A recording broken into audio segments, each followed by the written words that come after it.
Nature of management, management as a science. सबसे पहला तो मैनेजमेंट साइंस है या नहीं, ये जानने के लिए पहले ये समझना पड़ेगा कि साइंस क्या होता है। 3 कैरेक्टरिस्टिक्स बताता हूँ, उससे आप लोगों के लिए आसान हो जाएगा कि साइंस क्या होता है।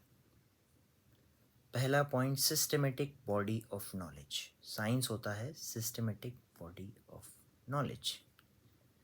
साइंस के जो प्रिंसिपल्स होते हैं वो बेस्ड होते हैं कॉज एंड इफेक्ट रिलेशनशिप पे। अब ये कॉज एंड इफेक्ट रिलेशनशिप क्या है? तो एनसीईआरटी की बुक के अंदर ही एग्जांपल दिया हुआ है। एक एप्पल है, वो पेड़ पर से गिरेगा तो वो कहाँ आएगा? नीचे आएगा। ठीक है, तो वो जो एप्पल का गिरना है वो है इफेक्ट। एप्पल का गिरना क्या है? इफेक्ट है। अब वो एप्पल क्यों गिर रहा है वो होता है कॉज।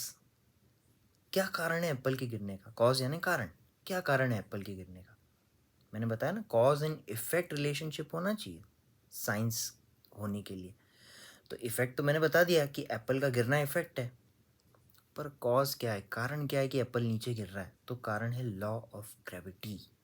ग्रेविटेशनल फोर्स के कारण वो नीचे गिर रहा है एप्पल। दूसरा पॉइंट है, principles are based on experimentations. Scientific principles को डेवलप किया जाता है ऑब्जर्वेशन के साथ, और उसको टेस्ट किया जाता है रिपीटेडली, बार बार एक्सपेरिमेंटेशन करके। बार बार का मतलब है कई बार, कई हजारों बार उसको एक्सपेरिमेंट करना पड़ेगा, तब जाके वो प्रिंसिपल कहलाएगा। साइंटिफिक प्रिंसिपल ऐसे ही नहीं कहलाया जाएगा, कई बार एक्सपेरिमेंटेशन करना होगा। आप लोग खुद भी करके देखें कभी एक्सपेरिमेंटेशन। कहीं से भी जाके आप एप्पल गिराते हैं, कितने भी लोग एप्पल ऊपर से गिराएंगे तो वो तो नीचे ही आएगा ना। तो इसके लिए लॉ ऑफ ग्रेविटी का प्रिंसिपल बनता है। तीसरा पॉइंट है यूनिवर्सल वैलिडिटी। जो प्रिंसिपल रहते हैं उन वो यूनिवर्सली हर जगह पे एक्सेप्टेबल होना चाहिए। जैसे मैं एक एग्जांपल दे देता हूँ आपको। आप लंदन में देखेंगे पेड़ पर से एप्पल तो वो भी नीचे गिरेगा। आप जर्मनी में देखेंगे, स्विट्ज़रलैंड में देखेंगे तो हर जगह पेड़ से एप्पल नीचे ही गिरेगा। या ऊपर से कोई एप्पल को फेंकेगा तो वो नीचे की डायरेक्शन में ही फॉल होगा, नीचे की डायरेक्शन में ही गिरेगा, क्योंकि वो प्रिंसिपल है। प्रिंसिपल की वैलिडिटी यूनिवर्सल होती है, हर जगह एक जैसे ही अप्लाई होने वाले हैं ये प्रिंसिपल। यूनिवर्सल वैलिडिटी मतलब पूरी दुनिया में एक जैसा एप्लीकेबल है, कहीं पर भी एप्पल ऊपर से नीचे गिरा दो नीचे ही गिरेगा। अब बात आती है कि क्या मैनेजमेंट साइंस है? तो मैंने बताया ना, किसी भी चीज़ को साइंस होने के लिए 3 फीचर होना चाहिए। पहला सिस्टमेटिक बॉडी ऑफ नॉलेज, दूसरा principles are based on experiment, और तीसरा यूनिवर्सल वैलिडिटी। तो मैंने ऊपर एक चार्ट बनाया है, इस चार्ट को एक्सप्लेन करके मैं आपको बताऊंगा कि क्या मैनेजमेंट साइंस है या नहीं है। तो सबसे पहले चार्ट के अंदर दिया हुआ है सिस्टमेटिक बॉडी ऑफ नॉलेज। हाँ, सिस्टमेटिक बॉडी ऑफ नॉलेज क्या होता है?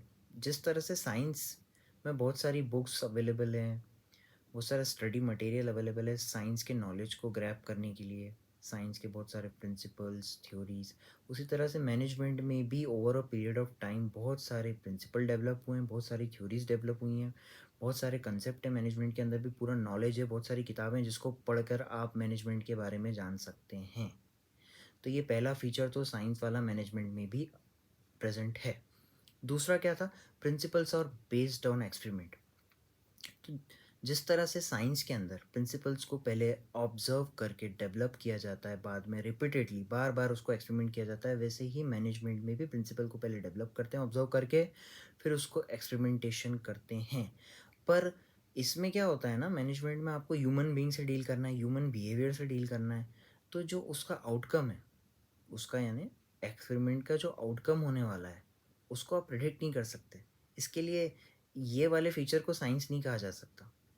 तो इसका मतलब मैनेजमेंट एग्जैक्ट साइंस तो नहीं है। पहला फीचर पूरा हो रहा है, दूसरा फीचर पूरा नहीं हो रहा है, तो मैनेजमेंट को इनएग्जैक्ट साइंस कह सकते हो आप। अब तीसरे वाले फीचर की बात कर लेते हैं, यूनिवर्सल वैलिडिटी। तो मैंने बताया जिस साइंस के जो प्रिंसिपल रहते हैं वो यूनिवर्सली एप्लीकेबल है, उसको हर जगह यूज़ किया जाता है, वर्ल्ड में कहीं पर भी आप यूज़ कर लो। पर मैनेजमेंट में वैसा पॉसिबल नहीं है।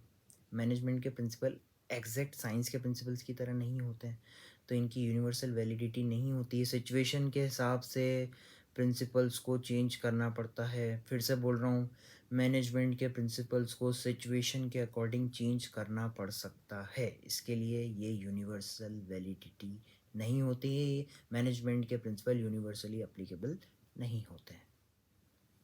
तो मैनेजमेंट का सिर्फ एक ही, साइंस का सिर्फ एक ही फीचर है, सिस्टमेटिक बॉडी ऑफ नॉलेज, जो मैच करता है। दूसरा वाला फीचर जो है, principles are based on experiment, ये पार्शियली मैच करता है कि एक्सपेरिमेंट तो होता है, प्रिंसिपल ऑब्जर्व करके डेवलप भी होते हैं, पर जो उसका एक्सपेरिमेंट का जो रिजल्ट है, जो आउटकम है, उसको प्रिडिक्ट नहीं कर सकते। तो इस वाले फीचर को हम कह सकते हैं कि पार्शियली साइंस है ये। और तीसरा वाला यूनिवर्सल वैलिडिटी तो है ही नहीं। अब आगे ये तो बता दो कि मैनेजमेंट साइंस है या नहीं, तो मैं इसको कंक्लूड करता हूँ। On comparing features of science with features of management, तो एक फीचर तो जो है वो प्रेजेंट है मैनेजमेंट के अंदर, साइंस के बाकी दो फीचर प्रेजेंट नहीं है। अब आप कहोगे सर आपने बताया दूसरा वाला पार्शियली प्रेजेंट है, तो पार्शियली प्रेजेंट को भी नॉट प्रेजेंट की तरह ही ट्रीट करेंगे अपन। तो दो फीचर प्रेजेंट नहीं है, एक फीचर प्रेजेंट है, तो हम कह सकते हैं कि मैनेजमेंट प्योर साइंस नहीं है, एग्जैक्ट साइंस नहीं है, मैनेजमेंट इन एग्जैक्ट साइंस है।